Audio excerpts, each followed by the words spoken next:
लोगों को भी यही मैसेज देना चाहते हैं कि वो मांगे ना, वो अपने हाथ से जो कुछ भी उनसे हो सकता है वो अपने हाथ से मेहनत करके खाएं।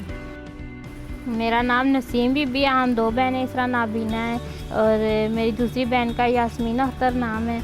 हम दोनों बहनें मिल के ये दुकान चला रही हैं। 9 साल से हमने ये दुकान शुरू की है। मुझे इस बात से खुशी है कि हम लोग नाबीना हैं, हमारे कद भी छोटे हैं, लेकिन हम लोग अपने हाथ का कमा के खा रहे हैं। पहले तो हमारे जो ग्राहक होते हैं वो हमें बताते हैं कि हमारे इतने पैसे हैं, लेकिन हम लोग जो 100 का नोट होता है उसके गले के साथ अंदाज़ा करते हैं, फिर उससे हम लोग खुले उनको दे देते हैं।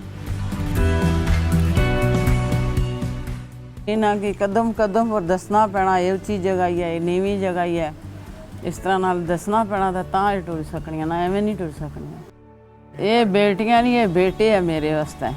अल्लाह ने जड़ा ताई फरिश्ते भेजे माड़े वास्ते। जे इतना काम करी के नबीना बच गई तो सारा कारपियाँ पाल लिया। हम लोगों ने कभी भी हिम्मत नहीं हारी। हम लोग देख नहीं सकते, 2 तरह का मसला है, फिर भी अल्लाह के ज़ात के ऊपर हमें भरोसा है और सबको यही कहेंगे हम लोग कि हिम्मत कभी ना हारें।